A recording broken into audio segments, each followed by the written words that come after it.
Ekonomik buhranda ayakta kalmak isteyen Almanya'nın en büyük iki üreticisi 1926 yılında birleşerek Daimler ve Benz şirketini kurarlar. Şirket, ekonomik ve lüks Mercedes modelleri üretmeye devam eder.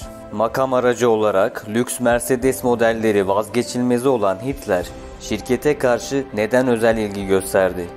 Yarış otomobilleri konusunda çok başarılı olan Mercedes, 1938 yılında 80 yıl boyunca kırılamayacak olan 433 km/saatlik hız rekorunu nasıl kırdı?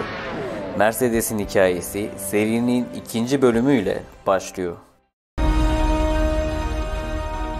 1885 yılında Karl Benz dünyanın ilk otomobilini icat ederken 136 kilometre uzağında mühendis Gottlieb Daimler de dünyanın ilk 4 tekerlekli atsız arabasını üretir. Kendi şirketlerini kurarlar ve uzun yıllar pazarda ve Grand Prix yarışlarında rekabet ederler. İlk otomobilin icadı ve Mercedes'in kuruluş tarihini anlatan serinin ilk videosunu yukarıda çıkan karttan izleyebilirsiniz. Birinci Dünya Savaşı'ndan sonra Almanya'da yaşanılan ekonomik buhran nedeniyle otomobil sektörü ağır yara alır. Almanya'nın en büyük iki üreticisi Daimler ve Benz 1926 yılında birleşirler ve Daimler-Benz otomobil şirketini kurarlar. Uzun yıllar şirket lüks ve güçlü otomobiller üretse de ekonomik buhrandan dolayı halkın alım gücü çok düşük olduğundan lüks otomobil pazarı neredeyse yok olmuştu. Bu nedenle Daimler-Benz vizyonunu değiştirir ve yeni şirketin programı 2 litre motora sahip, ekonomik ancak çekici yeni bir model geliştirmek olur. Ferdinand Porsche'nin başında olduğu ekip bu yeni model üzerinde çalışmaya başlar. 1926'da Mercedes-Benz Type 200 ortaya çıkar. Araç 2 litre, 38 beygirlik 6 silindirli motora sahipti. Modelin 2 kapalı, 4 kapalı ve kabriyolo olmak üzere 3 farklı versiyonu üretilir. Almanya'da yaşanılan ekonomik buhrandan dolayı halkın alım gücü çok düşüktü. Bu nedenle aracın ekonomik olması çok önemliydi. Proje başında 10.000 mark olarak hesaplanan maliyeti şirket proje sırasında 6.500 marka kadar düşürmeyi başarır. Modeller aynı yıl Berlin Motor Fuarı'nda tanıtılır. Yeni şirketin gösterişli, aynı zamanda da ekonomik yeni modeli hızlı bir başarı elde eder. Bir yıl sonra ayda 270 adet Type 200 üretim bandından çıkmaya başlar. Modelin başarısı şirketin satışlarını önceki yıla göre ikiye katlar. Pazara daha lüks bir model çıkarmak isteyen Daimler-Benz, 1928 yılında Type Stuttgart 260'ı üretim bandından çıkarır. 2.6 litre 50 beygir motora sahip aracın maksimum hızı 90 km/saatti.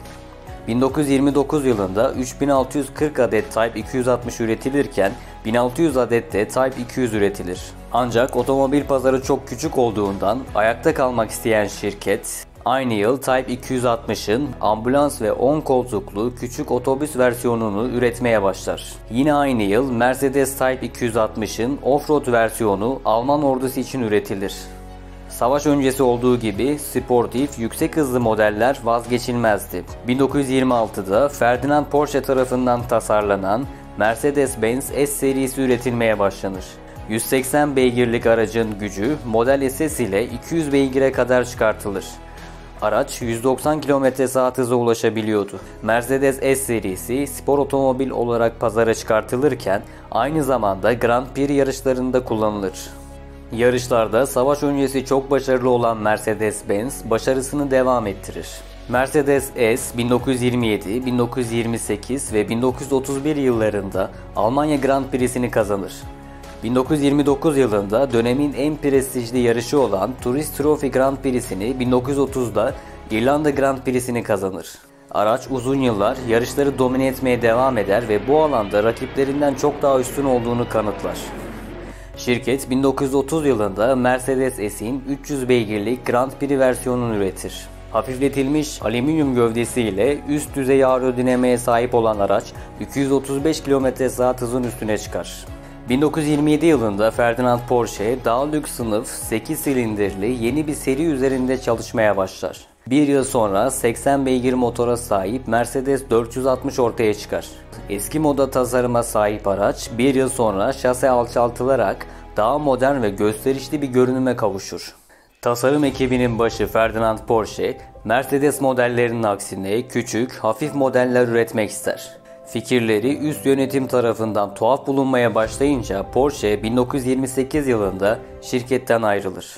Yeni modeller üretmeye devam eden şirket 1931 yılında Mercedes 500'ü pazara çıkartır. 99 beygirlik güce sahip 110 km/saat hıza ulaşabilen modelin kabriyole ve limuzin versiyonu da üretim bandından çıkar. 1933 yılında 1700 Mercedes 200 serisi üretilirken 3800 adette Mercedes 460 ve 500 serisi üretilir. Lüks ve pahalı modeller üreten şirketin satışları düşüktü.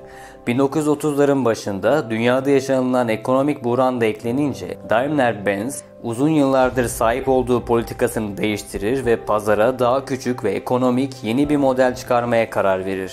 1931 yılında Mercedes-Benz 170 Paris Motor Fuarı'nda tanıtılır. Önceki modellere göre daha hafif ve küçük olan 32 beygirlik modelde 1.7 litre motor kullanılır. 4000 marklık ekonomik fiyatına rağmen modern tasarıma ve bağımsız süspansiyona sahip model pazardaki rakiplerinden daha donanımlıydı. Şirketin bu yeni kararı başarıya ulaşır ve 1932'de 4500 adet Mercedes 170 üretim bandından çıkar. Araç bir önceki yıl tüm Mercedes modellerinden daha fazla satış yapar. 5 yıl içinde 13.700 adet Mercedes 170 satışı yapılır. Şirket ekonomik araçlara yönelse de 1930 yılında dönemin en lüks ve pahalı araçlarından biri olan Mercedes-Benz 770'i üretim bandından çıkarır. Mercedes 170 4000 mark satış fiyatına sahipken Mercedes 770'in satış fiyatı 41.000 marktı. Model yalnızca zengin kişiler ve film yıldızları gibi elit kesim tarafından satın alınabilir. Bu nedenle lüks Mercedeslere sahip olmak bir statü göstergesine dönüşür. Araç, Adolf Hitler ve Heinrich Himmler gibi Nazi Partisi'nin en üst üyelerinin vazgeçilmezi olur. Ayrıca Hitler tarafından Mussolini gibi dönemin liderlerine de hediye edilir. 1934 yılında Amerikan Chevrolet Airflow modelini tanıtır ve otomobil tasarımında yeni bir dönem başlatır. Mercedes 170 modelini 1936 yılında bu yeni tasarım trendine göre yeniler. Modern ekonomik araç Alman pazarında büyük etki yapar ve şirket için bir dönüm noktası olur. Model 7 yıl içinde 75.000 adet satış yapar. Daimler-Benz, Alman ordusu için Mercedes 170'in Kübelwagen adı verilen askeri versiyonunu da üretir. 5 yıl içinde 19.000 adet Kübelwagen Alman ordusuna teslim edilir. 1936 yılında şirket yine dönemin sportif görünümlü en lüks modellerinden birini üretir. Mercedes-Benz 540K Paris Motor Fuarı'nda tanıtılır. 8 silindirli 195 beygirlik araç 170 km/saat hıza ulaşabiliyordu. Aracın satış fiyatı 28.000 marktı. Bu miktar günümüzde 230.000 dolara eşittir. 1936'ya kadar önden motorlu araçlar üreten şirket, 1930'ların başında dönemde gittikçe yaygınlaşmaya başlayan arkadan motorlu yeni bir model geliştirme üzerine çalışır. 5 yıl boyunca birkaç prototip geliştirilir. 1936 yılında ise ortaya 1.7 litre motora sahip 38 beygirlik 2 kapılı Mercedes 170H çıkar. Model Mercedes 170V'den biraz daha pahalıydı. 170 ve 3750 mark satış fiyatına sahipken 170H 4350 mark satış fiyatına sahipti. Model 2 yıl sonra üretime başlayacak olan ve Ferdinand Porsche tarafından tasarlanan Volkswagen Beetle modeli ile oldukça benzer tasarıma ve özelliklere sahipti. Porsche, Daimler-Benz'de 1923 ve 1928 yılları arasında baş mühendisken küçük, arkadan motorlu Mercedes modelleri geliştirme üzerine çalışmıştı. Model 1939 yılına kadar 1507 adet satış yapar ve 2. Dünya Savaşı'nın başlaması nedeniyle üretimi durdurulur.